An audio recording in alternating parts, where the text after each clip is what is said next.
Good evening, visitors. Welcome to the Australian War Memorial's last post ceremony. My name is Tom Rogers, and joining us today from the Royal Australian Air Force is leading aircraftsman Christopher Ash. We welcome the veterans who have served, those that are still serving, and the families that love and support them.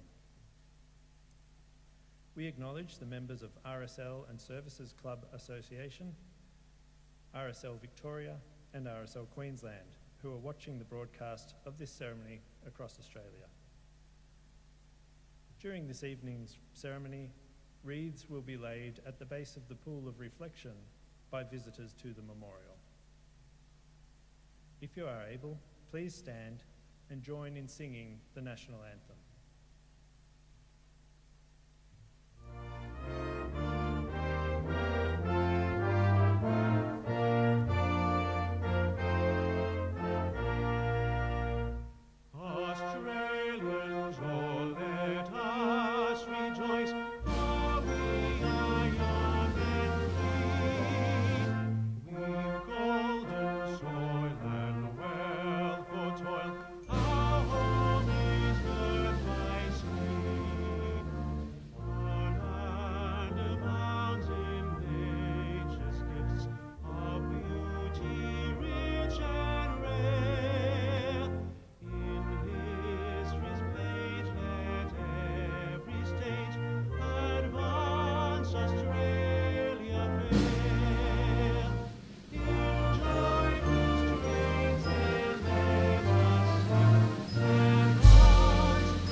The Australian War Memorial was the vision of Charles Bean, Australia's First World War official historian.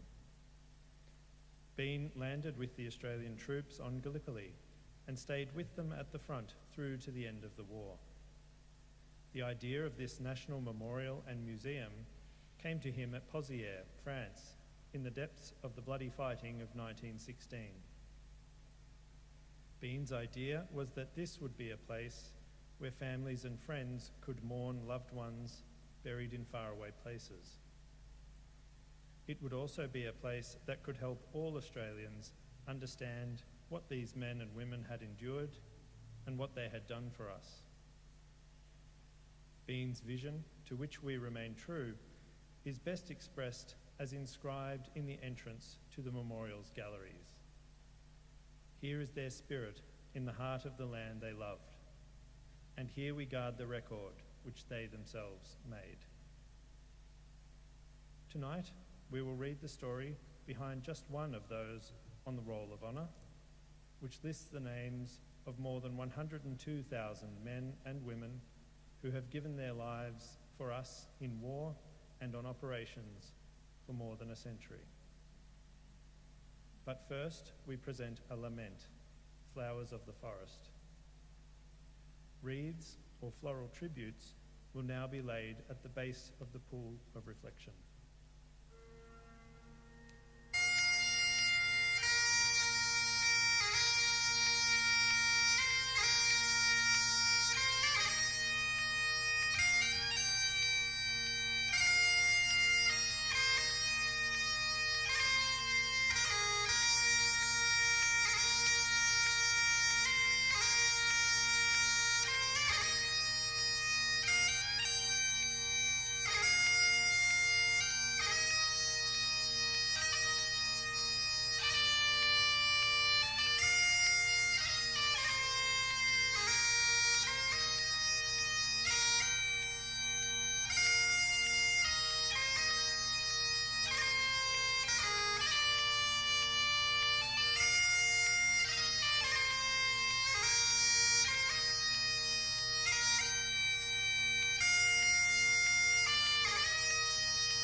Today, we remember and pay tribute to Private John Leslie Gordon Arlow.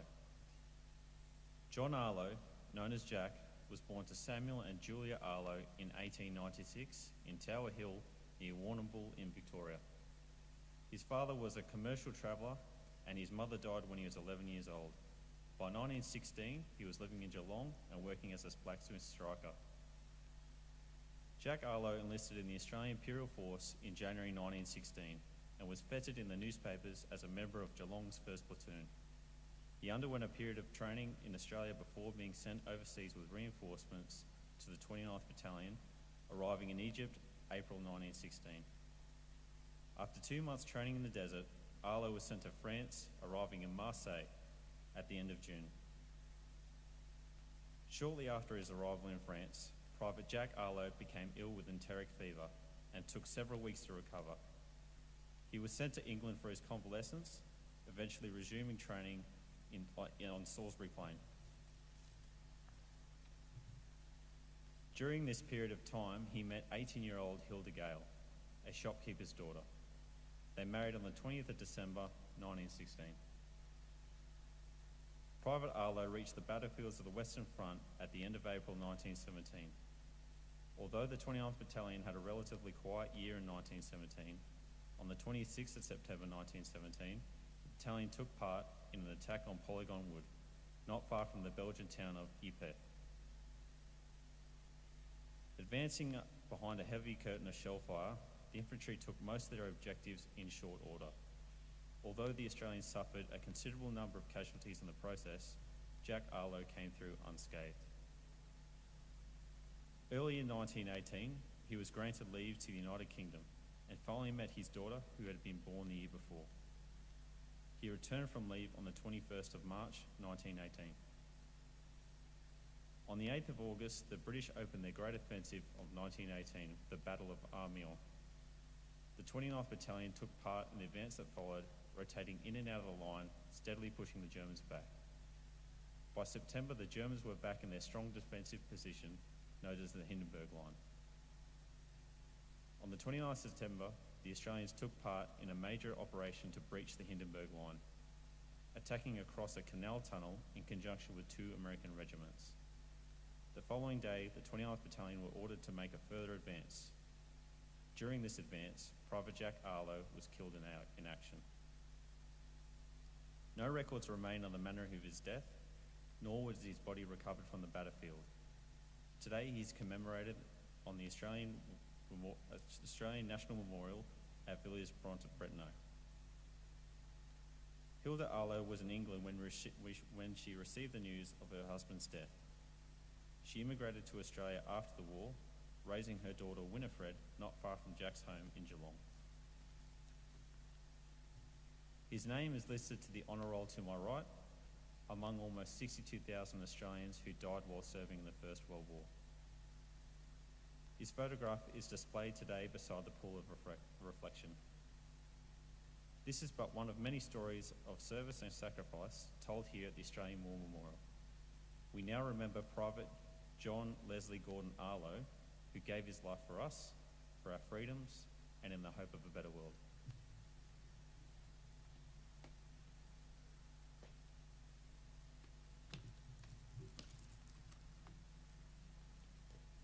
Please stand for the reading of the ode and the sounding of the last post.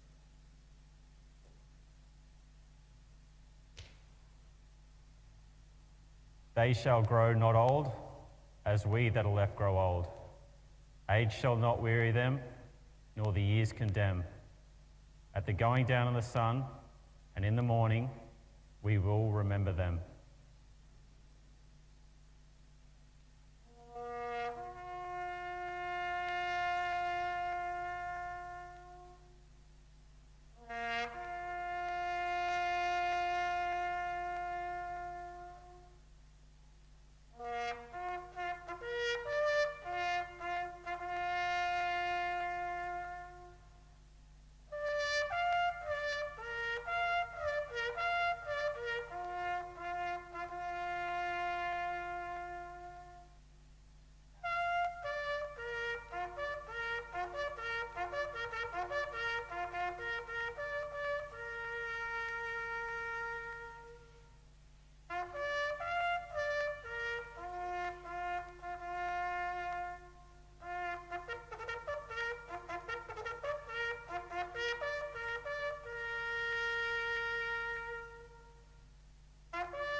lest we forget.